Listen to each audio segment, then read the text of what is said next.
I said, Lord have mercy. How are you, Nash? I'm doing all right. I'm doing all right. Millennial Mustache Matthew, we meet at last.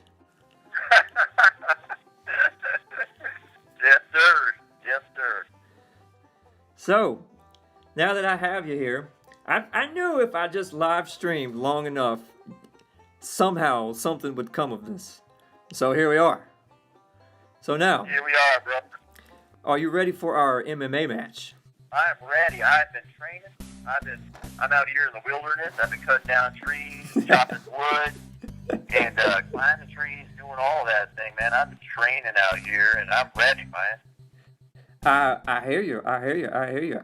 I have been in another dimension training with magic ninjas. It's hard to even put into words. Yeah, I understand. It's mixed martial arts kind of stuff. I get it. Yeah. So, look, is this really Millennial Matt, or is this somebody fucking with me? Because I see Inner Heaven is in the chat, and so is Dr. Mr. Black, and so is Classic Earth. How do I know you're really Millennial Matt? Give me some proof that you're actually who you claim to be. I'll give you proof right now. So, if I tell you that I'm about to type Nash Bo Jr., and since you're streaming on a sort of 5-second delay, I will type Nash Bo Jr. Right now, actually. Hold on, wait. I'll type something else so you know it's me before the stream even plays. So I'll type Baked Alaska. There we go. I typed it. Should show up right now. I typed it. Should show up right now. Well, you look at that. I typed it. Should show up right now. I'm gonna come off the stream there because it's an echo. But there it is. Proof of life. The stream there because it's proof of life. Hey, is that Baked Alaska? You're friends with Baked Alaska, aren't you?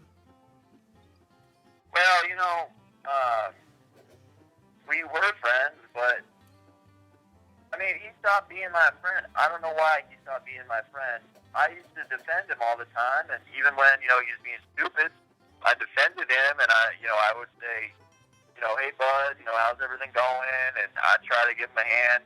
I even got him work, a job in Las Vegas doing $35 an hour, free housing, everything. And I offered him all sorts of great stuff, and he just one day he stopped calling me, he stopped responding to my calls, and yeah, man. So I don't know what the hell's going on with him, but apparently he doesn't want to be friends anymore. So Matt, let's change the subject. I'm actually I have mixed feelings about you because. Why, man? Well, let me tell you why. Because you've done so much amazingly great things. What you did, I talked about this once before. What you did at that He Will Not Divide Us thing was epic beyond epic proportions of the word epic. Their message from Astoria, Queens, broadcast for the world to see. Camera feed will be up 24 hours a day for at least 4 years. Will not divide us. He will not divide us. I mean, I feel like that when historians look back at this time in history and they talk about cultural history, they won't talk about movies or books or anything like that. They'll talk about people like you doing the stuff that you did. When you went and did that He Will Not Divide Us stuff, what you did was you put yourself in a position to be cooler than a celebrity, because Shia LaBeouf was there. With his name in the spotlight and a Daytime Emmy Award in his pocket, 16 got an Emmy. What the hell?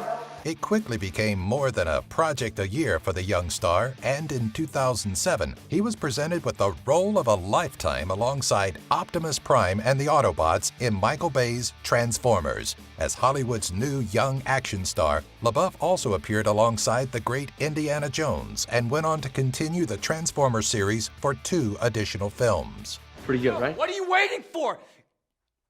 Do it! Just do it! And he was a complete loser dork, and you guys were beyond cool. And I really feel like it's hard to put into words how extraordinary that is, and how amazing that is. And so, first of all, I just want to say thank you for doing that, because that "He Will Not Divide Us" stuff is, people are gonna look back at that and put that into context as part of the death of Hollywood, or at least the reforming of Hollywood, the death of like the Hollywood being used as a mass mind control device, because it's only gonna work if people accept it as like the leaders of our culture. But you came along, just you and a couple other random people, and you said to the world, no, this is not the leaders of our youth culture. Our youth culture is free to what do you have to say to that? I'm not really prepared for this little conversation. But what do you have to say to that? I gotta say that you're absolutely correct. Our Hollywood elite, these coastal elites, they've been trying to lead us astray like a shepherd in some sheep. But I gotta tell you, sir, Repent. that day we went down there and we rejected the Kool-Aid that they've been serving us for over 100 years now. We're standing up against this oppressive Hollywood class, and we're saying, no, we don't like your gay propaganda, and no, we don't like your LGBT-friendly transgender drag show, TV shows, RuPaul. No, we don't like that. We don't like your kind around here. This is our country. This is our land, and we want you out. And you did it. I mean, lots of people are doing that, what you just described, but most of them fail because most of them are not able to win over the audience, so to speak. They're not able to do it. I mean, I hate to use such a term that's so nebulous, but you were able to out-cool. You were cooler than Shia LaBeouf. And it's almost impossible to explain it in a more exact way than that. So I'll just leave it at that. You were cooler than him. I've never heard anybody explain it in that way, and I think that's a good explanation of what happened. I think people are so sick and tired of celebrities dictating to us about what's cool, what kind of entertainment you should like, and this and that. And if we're gonna talk about it, I think it was really interesting to just have a camera broadcasting to the world to millions of people, and they expected us just to stand there and repeat their slogans, "You will not divide us," over and over again. But they couldn't control us because that camera was there, and all you had to do was get in front of it. So it was a cultural moment. It was a major shift in our culture. Unfortunately, though, this is before that took place before the whole dancing culture that exists today. And so you could actually do that. Like, I went down there and I caused a big scene, and it was hilarious and it was a lot of fun. But and there were articles written about me, like in Japan and Europe, in the United States and Brazil, and millions and millions and millions of views, and it was amazing. But nobody ever doxed me or threatened my family or anything like that. That kind of culture where journalists go out of their way to figure out everything about you and then publish it, that didn't exist. And so it was a great moment, but everything went downhill very quickly in the year to follow that. 2017, like, basically was the year where journalists realized that, you know, they could put your picture on the front page of their publication along with your address and, like, your information, and just basically put a target on your head. And, like, that's an effective way to make people go away. And, like, it should be illegal, you know, what they do. Like, that should be illegal. Like, it's obviously immoral. And, like, you know, they ultimately are being judged for that. But, like, their power is abused to the point where, like, people are losing their lives. Like, I knew somebody who killed themselves after he was dogged by the mainstream media and, you know, slandered and defamed. And so it's like what they're doing, like, is really horrible stuff. And it's sad. It's really sad what they're doing. And because, you know, it's like we should have freedom of speech, but the Constitution doesn't mean anything when publications and social media companies are the ones that are in charge of policing speech.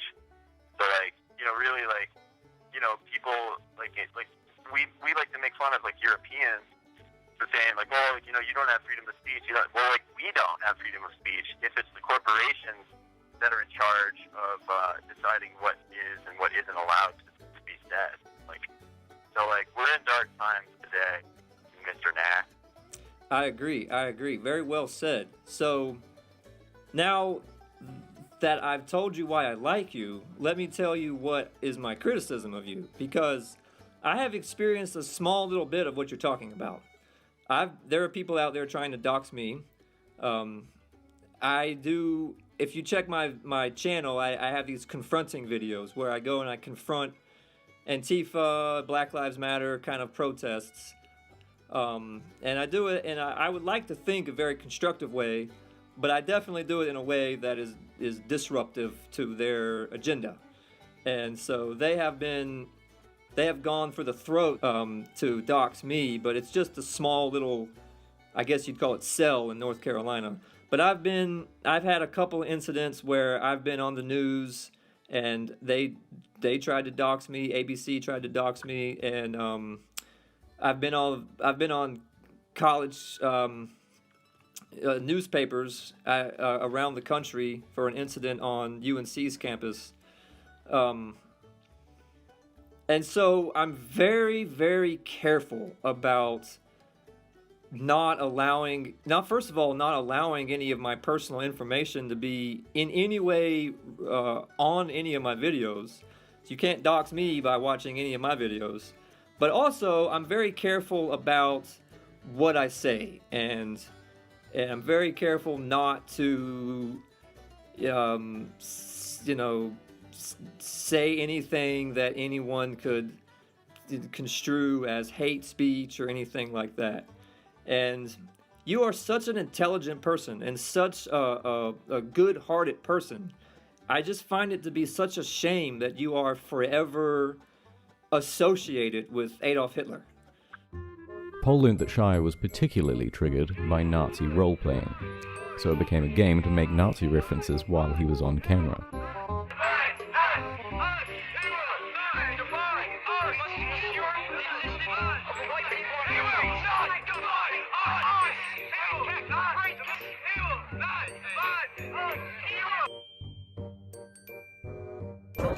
What's up? Bang, bang. Hitler did nothing wrong. You should be nice. I just want to red pill Shia on the truth about the Holocaust. Yo, be careful. Be nice out here. Hey, be nice out here. You're surrounded now. Be nice. I'm surrounded. Hey, be nice. Be nice. I'm being nice. Okay. I just want you to know the truth. Be nice. Yeah. Because you're always going to be, and it's Baked Alaska has to deal with the same thing. And I personally don't believe either one of you are evil or hateful. I think it was you correct me if I'm wrong, but I think that you guys were trying to trigger people, and you found the ultimate trigger in the HDNW and associating with neo-Nazis and stuff like that. I don't think any of those guys at Charlottesville are really like hateful, evil people. I think they were just trying to trigger people. Basically in a LARP, So would you say you were LARPing the whole time with the HDNW stuff, or do you really believe it? Well, nah. I mean, the majority of all that was obviously like triggering people. Like, there's no other reason to get a video with, a celebrity saying, you love Hitler or something like that, other than to cause like a major outrage. You know what I mean? So like, obviously, like the majority of all of that is entirely just to trigger a reaction. And I was like super naive to think that these people, would get triggered to the point where they would actually, publish thousands of articles, like threatening articles, like publish me and my whole family's information. Like, I was completely naive to think that, these horrible journalists, like, wouldn't do such a thing. And so, like, if I knew what I know now, I would have approached all of this far differently. And at the same time, I think a lot of that, like National Socialist LARPing stuff, I think a lot of that had like a very detrimental effect on authentic American nationalist movements, which are legitimate and are important. And I think at the end of the day, whether or not I use like the Hitler shit to trigger people, I think others would have been doing that as well. And so I think, everything that went on was inevitable, whether or not I took part in it. So I don't feel, too much guilt in that regard. But, looking back on it, I do see how a lot of that kind of rhetoric did impact authentic nationalism in a negative way. And so, unfortunately, we're all learning every single day. And, we're all human, and, like, I'm not the same person I was yesterday, just like you weren't. And people change, people move on, people get smarter and grow, and it's like, if you were to sit down with me and ask me, like, how I really felt about, Hitler in America and all that, I would say, like, I don't give a fuck about him, because, like, he's not American. He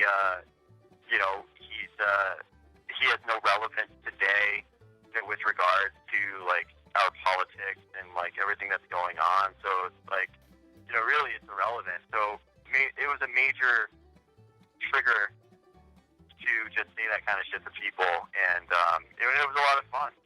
But obviously, like, these people took it to the next level when they decided to, dox everybody's families and, like, threaten their lives. Like, that's horrible stuff that, like, nobody should ever do. You know what I mean?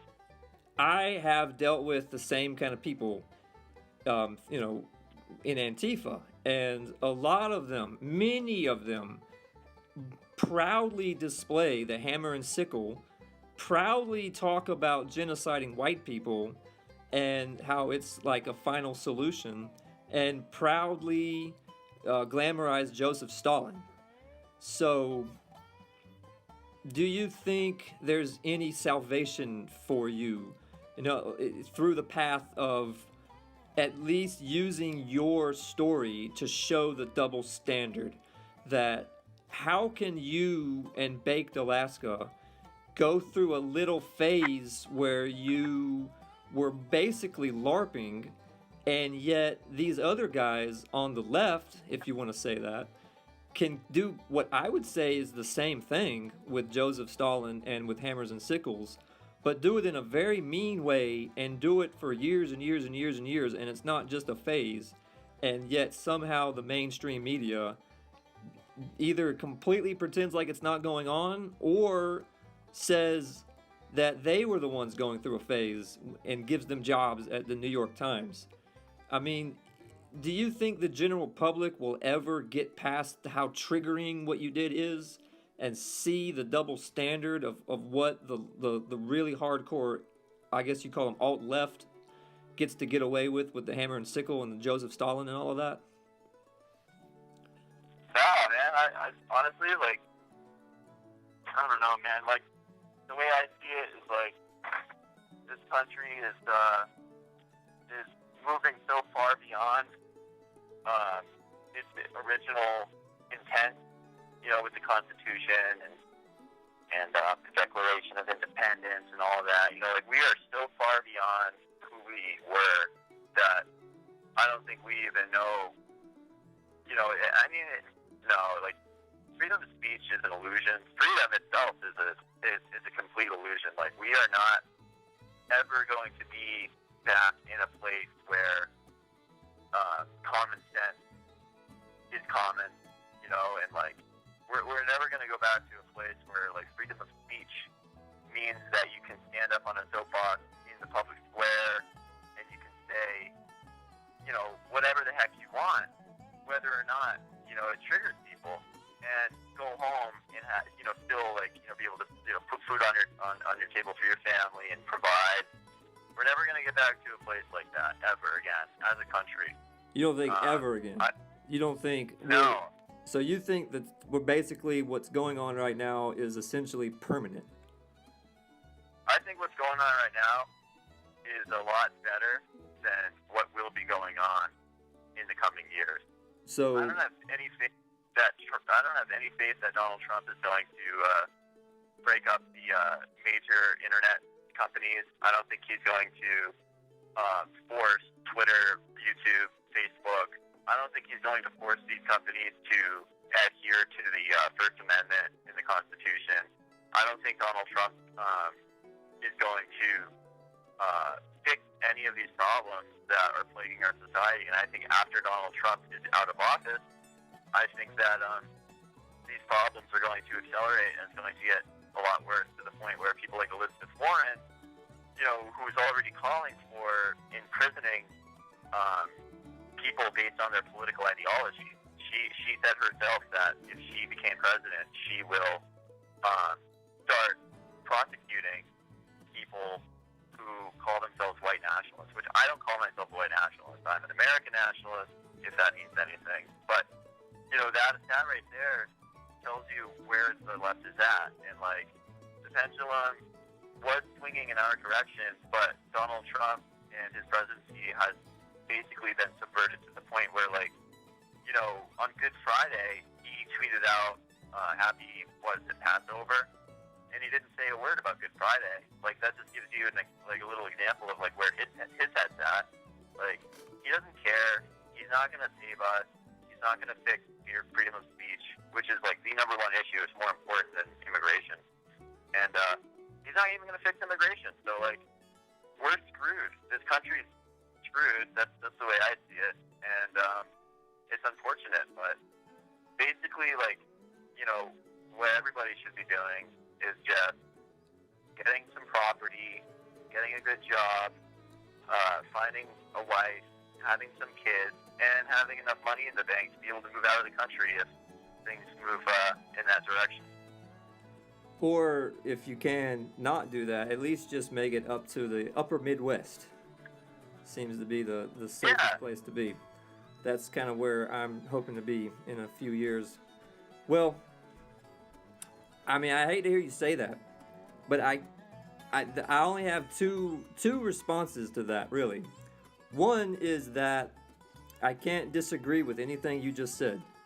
There's nothing that I can put forth as some, you know, intellectual argument to the contrary. Everything that you just said seems to be exactly what's going on. But the only thing that I will say is if you had a time machine and you could go back in time 5 years, 10 years, 20 years and tell people what's going on right now, they would think you were crazy. And so, you know, 5 years, 10 years, 20 years from now, if things change as much as they've been changing, there's no telling which direction we're going in.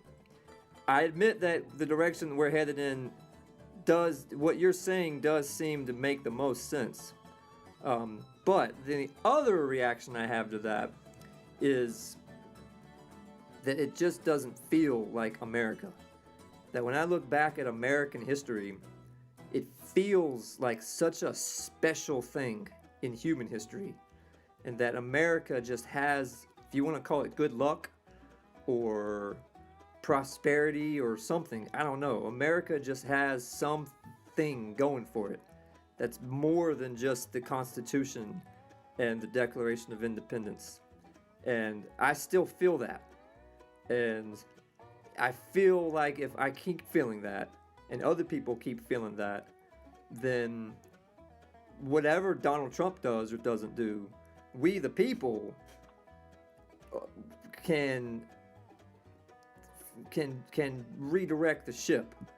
And we can't do it if we're all brainwashed and we're all doped up on pills or pot or video games.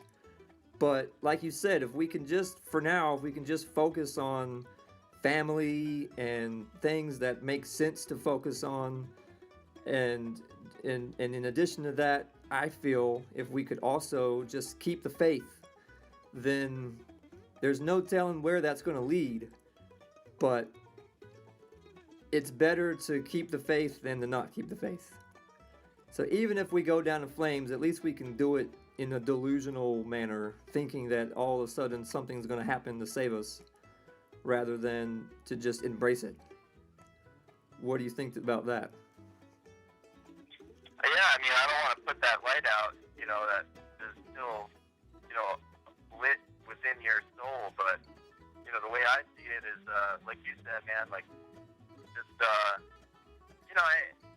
for instance, like, everybody's leaving the cities right now, like, the way, demographics and, like, immigration trends are moving, we have all of these demographics moving in from south of the border, and they're moving into cities.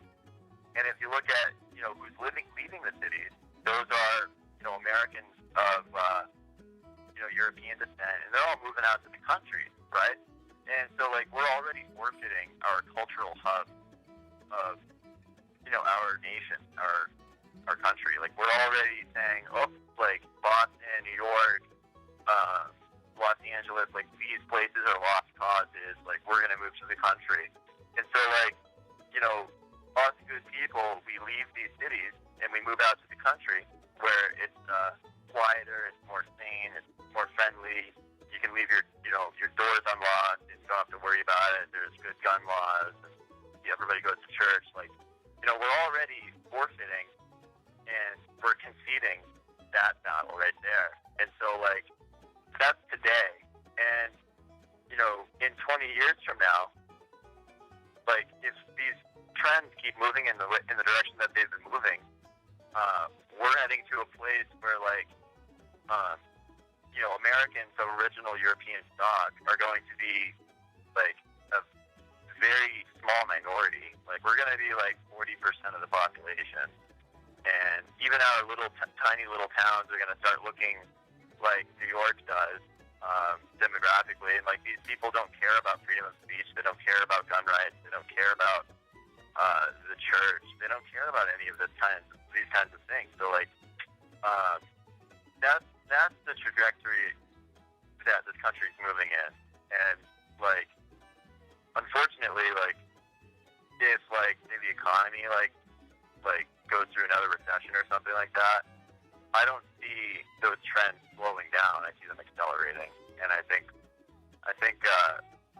this country is just, Donald Trump had an opportunity to, like, actually shut down the border, build a wall that resembles, like, Israel's wall, like a 40-foot cement stone structure with, like, barbed wire and electric fences and thermal sensory. Like, we have billions and billions. We're the wealthiest country on planet Earth, and we can't even get $1 billion for a stupid fence. Like, I used to do roofing, and I would take a 40-foot ladder over to, like, a triple-decker downtown, and I would climb 40 feet up, and like, is Donald Trump trying to convince me that, like, Mexicans or whoever wants to get over the border, they don't have 40-foot ladders? Like, the fence that he's putting up is bullshit. It's not going to work.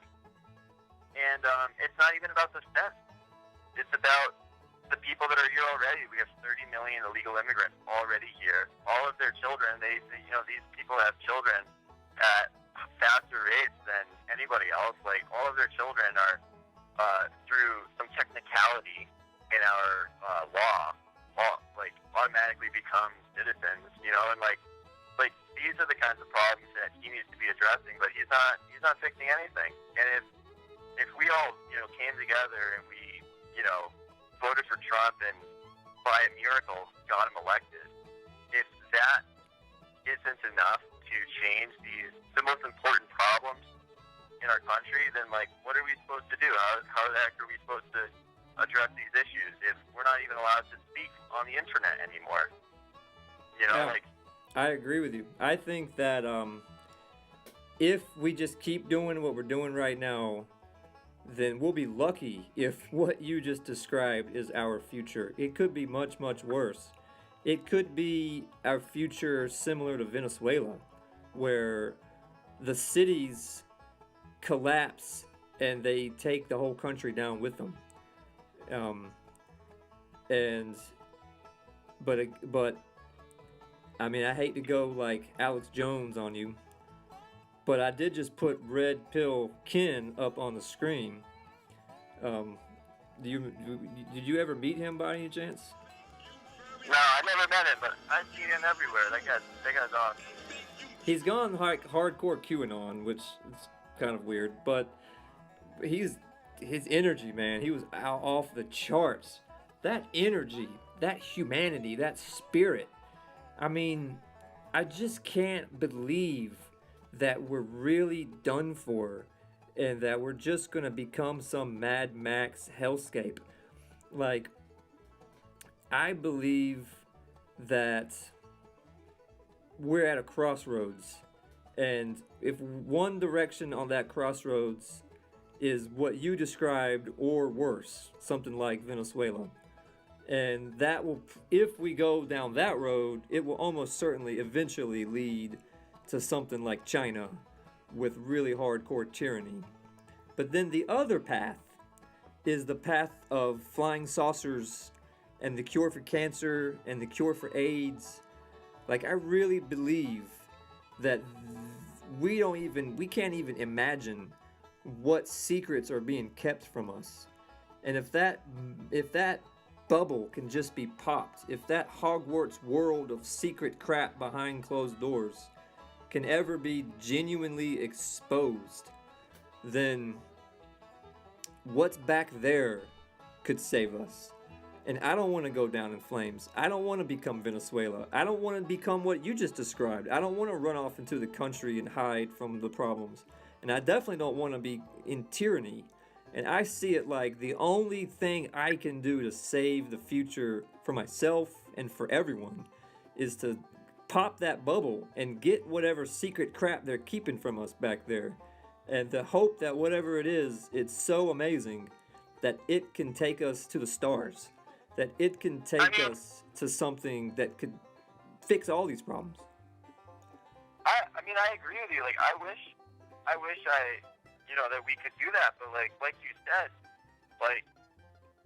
take us to the stars. Well, like, we gave to Israel, and I hate to bring up Israel because I know that it's like beating a dead horse, but we just signed that omnibus bill, which gave Israel like $38 billion, and then we decided to sign a couple more bills and gave them more billions and billions of dollars, and we're giving them billions and billions and billions of dollars while we have over $20 trillion in debt, and Israel takes that money, and what do they do with it? They go to the moon. they somehow miraculously have the money to go to outer space and plant an Israeli flag on the moon. Like, I want to be the country that's going back to the moon. If we are not going to the moon as Americans, then why are we paying other countries to go to the moon? We're not really. We're not even paying them. We're going in debt. We're expecting future generations to pay Israel to go to the moon. It's even worse than that. Yeah, you're right. It is worse. And so, like, it's sad what this country has become. But it's not just Israel. I would say Israel is one of the most noticeable examples, but we're giving Honduras and Ecuador, or I guess we just stopped, but we give countries in Central America, we pay them to invade us, if you want to call these caravans an invasion. Like, we're paying countries all over the world billions and billions and billions of dollars, and yet we're 20 trillion in debt. We can't even take care of our own people. That's just complete insanity. But when I go down that rabbit hole, I just see Israel as a wild goose chase. I just see Israel as a country of people that are like us, honestly, in a lot of ways, where the people aren't really bad people, but the military, and in particular the intelligence agency there, Mossad, is causing a lot of problems the same way our CIA causes problems all over the world. And when I go down that rabbit hole, I see the central banking system and our intelligence agencies all linked up together in this weirdo cult, like a criminal, like just a giant mafia, running all of these intelligence agencies and running the central banking system. And Israel is like, in a way, a tentacle of that. So the kill shot isn't, I think, to focus so much on Israel, but is instead to focus on who's pulling the strings of Mossad and who is really, because the people of Israel aren't getting that money. Like you said, they're spending it on going to the moon. So the central banking system and the intelligence agencies, I see them as using Israel in a lot of ways as a big giant wild goose chase for a lot of people to distract from what they're doing. And they're using Israel to conquer the Middle East. Like like ever since 9/11, like they used our military to destabilize Iraq, Afghanistan, Syria, Libya. All of these countries. Now we're going after Iran, and this is a big, like, we spent $8 trillion in the Middle East at the least we spent $8 trillion out there in the Middle East on wars that mean nothing. It was Netanyahu himself who went on mainstream television and said that he had evidence that proves that Saddam Hussein had weapons of mass destruction. Yep. So we go in, we literally hanged him. You saw the video where we hanged Saddam, right? I remember that, yeah. Yeah, we literally hanged this guy. And did we ever find weapons of mass destruction? No, we didn't. What we found instead was the undeniable proof that there were no weapons of mass destruction. Except they had some 100-year-old mustard gas in some warehouse somewhere, but no way of delivering it to America. And that was the only thing that you could call a weapon of mass destruction. But I would say, in my version of things, that they're not using Israel to conquer the Middle East, that they conquered the Middle East in World War I, and they're using Israel to maintain control of the Middle East through strategic tension. That the people I look at as the ones that are pulling all the strings, they don't want anybody to conquer anybody. They want to always be funding both sides of conflicts in a way that nobody ever wins, and everyone's always fighting, and no one, as soon as one power looks like they're going to start taking over, then suddenly they're the bad guy. They go from being the good guy to being the bad guy, and then who was the bad guy is now the good guy, and then they start becoming more and more and more powerful. And that pattern, that model, it just plays itself out over and over and over and over, and it's been going on for like 200 years. And I just feel like if people are this, if these intelligence agencies have 7 billion people hypnotized into this fairy tale version of history, and 7 billion people are all engaged in their strategic tension BS, just imagine what those 7 billion people could do without that burden on them, without that hypnosis that they're under. If people could just wake up with the truth. Until I'm dead in a ditch, I'm never going to give up on that is possible. And I just see it like only God is going to pull it off. And so therefore it's going to come in an unpredictable way. It's going to just happen. If it's going to happen, it's going to catch everybody by surprise. And there's not going to be any covert group of generals with Trump who'd figure it out. I feel like if it's going to happen, there's no telling how it's going to happen. But I just refuse to believe we're done for. And I don't believe we can survive like this much longer as a species on this planet with doing all this insane, pointless wars. We've got another couple generations left in us. And then this is all just going to come crashing down around us. And why would we do that, you know? Yeah, man. Well, you know, all we really can do is continue to try and push for normalcy and speak out against the insanity that's coming out of mainstream television, coming out of the mouths of most of our politicians on the left and right. Yeah. And you know, and Trump. I mean, you're right to criticize Trump. You're totally right to criticize Trump. I feel like, but here's my one thing I will say about Trump, is that what you said earlier was that God, it took an act of God, really, to put him into the White House. And you and I were a part of that. We definitely played our part.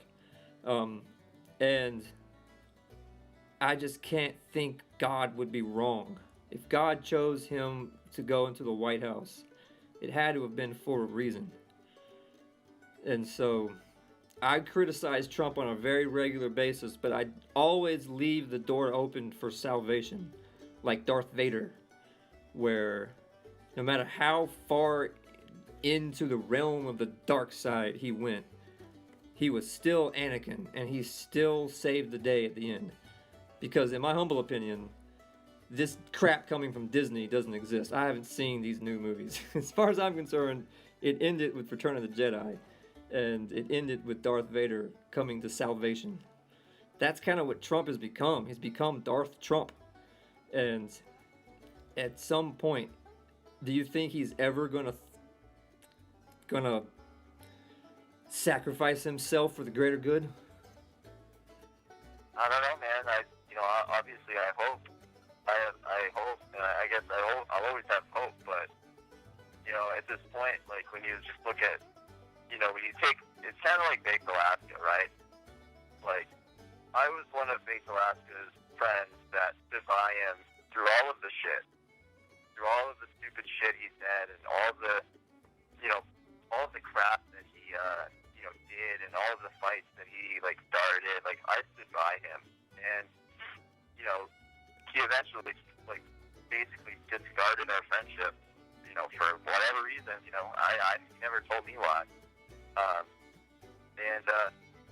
And so, you know, at the end of the day, I guess, you know, I always have hope. I hope that, you know, he figures this shit out, and I hope that, you know, he, you know, can take care of himself and, you know, be an honest person. But, you know, if you look at, you know, the pattern of actions that, you know, Donald Trump has, you know, taken, that, you know, if you just look at, you know, what he's been doing, it just doesn't seem like he is going to keep any of his campaign promises. He's not building a wall. Like, the fence, dude, that's not, I was a roofer.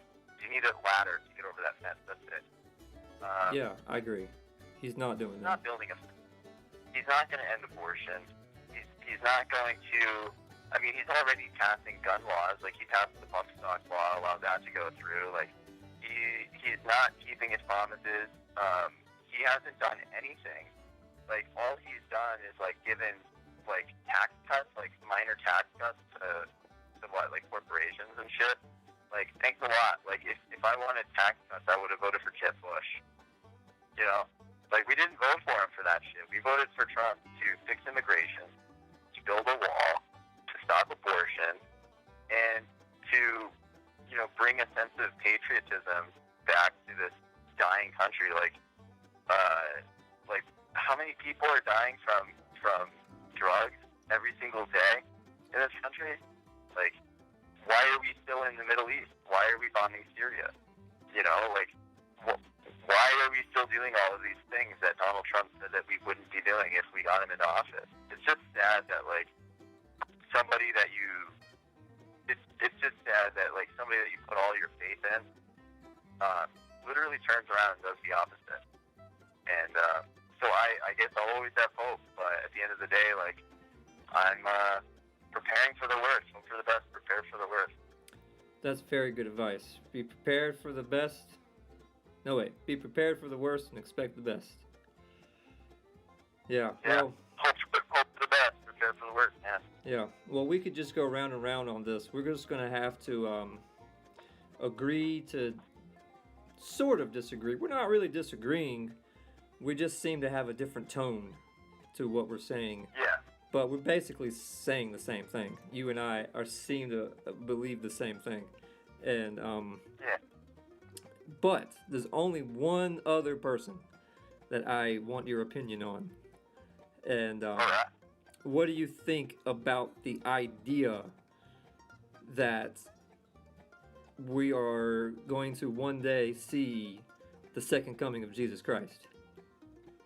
What are your thoughts on the JC? I don't know. I mean, you know, I guess I hope that, I don't know. I don't know what to say to that. I think, I don't know.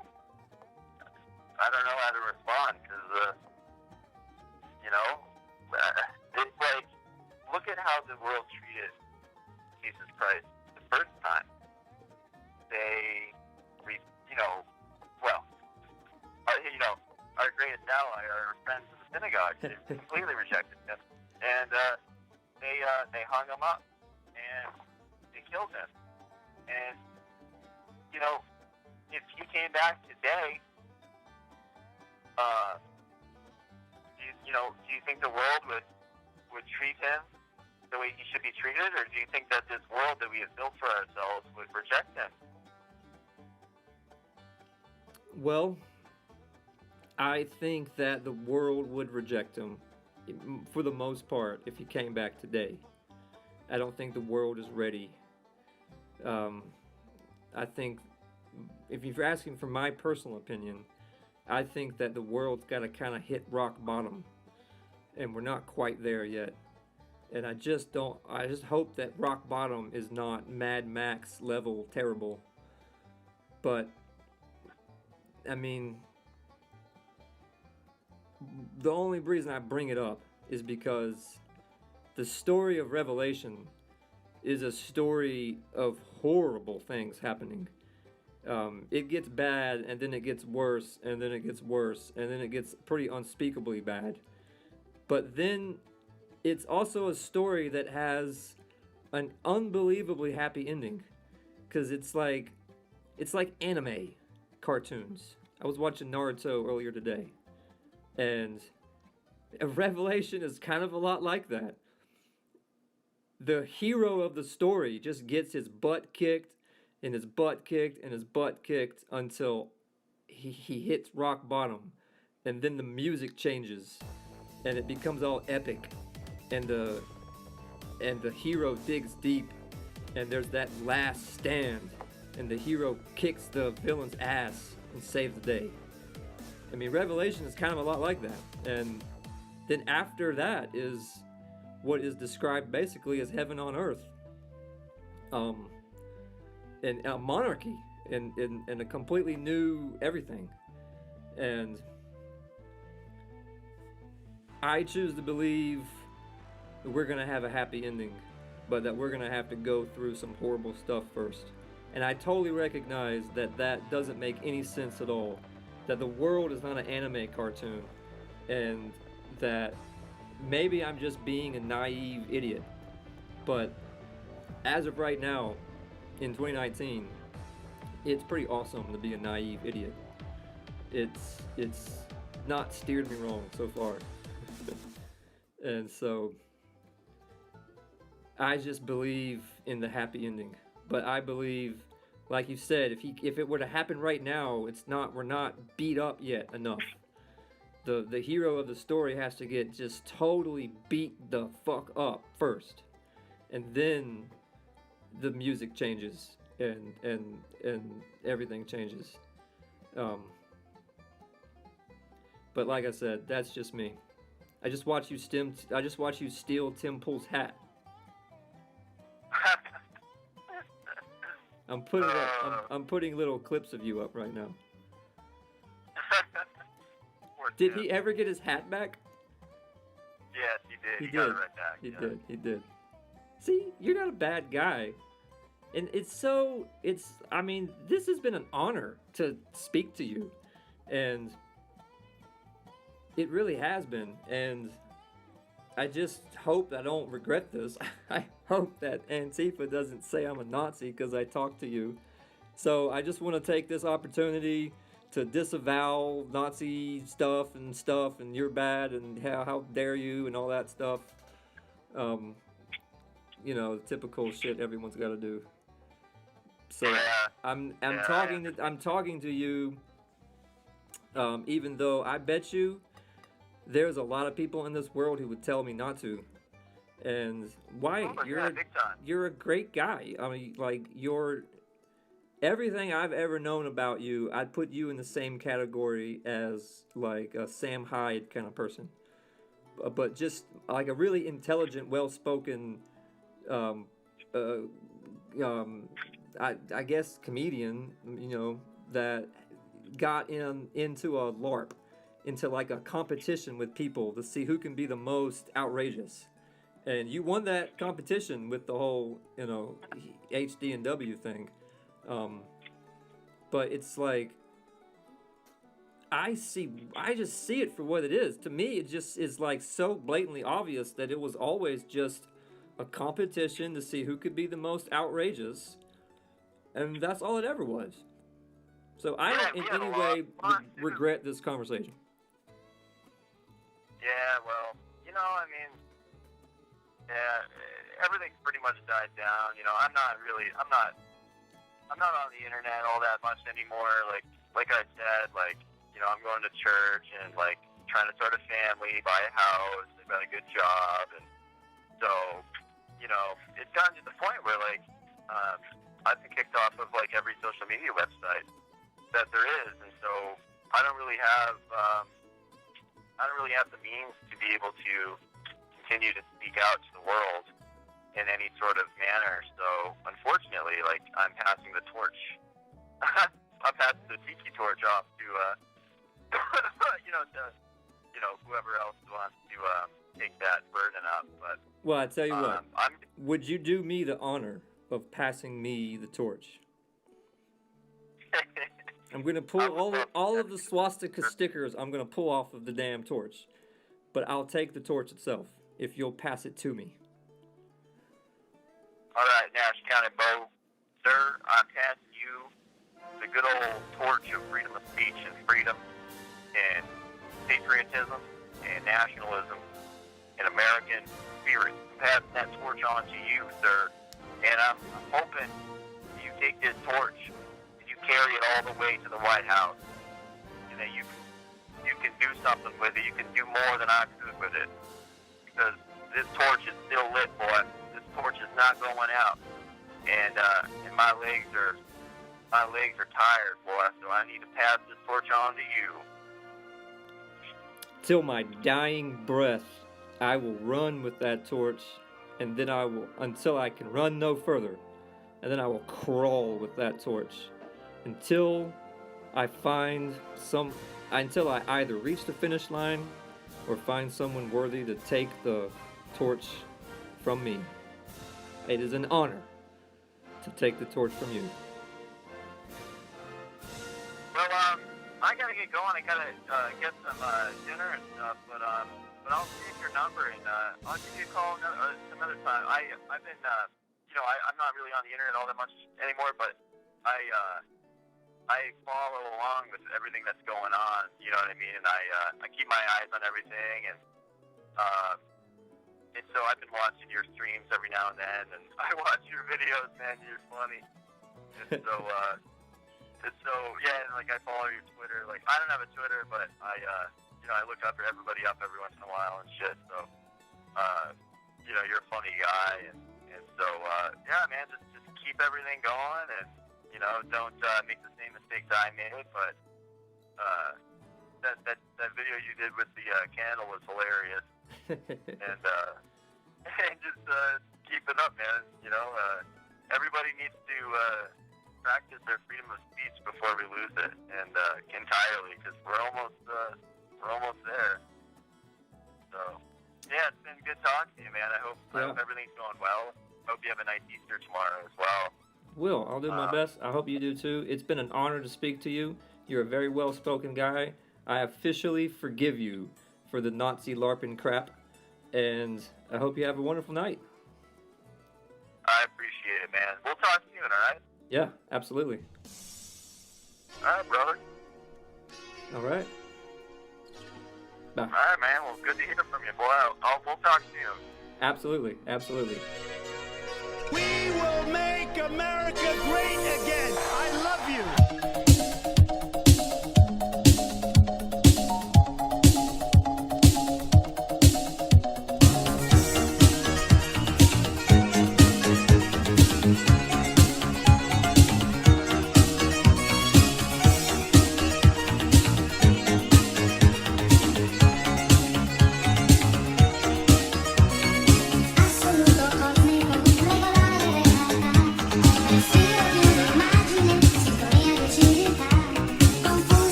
Nice out here. You're surrounded now. Be nice.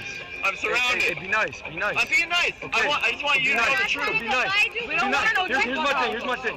I'm down for pro this, pro that. Everyone's invited, but be nice. Are you down for the truth? Be nice. I'm not interested in your truth. I don't care If about your truth is bullshit.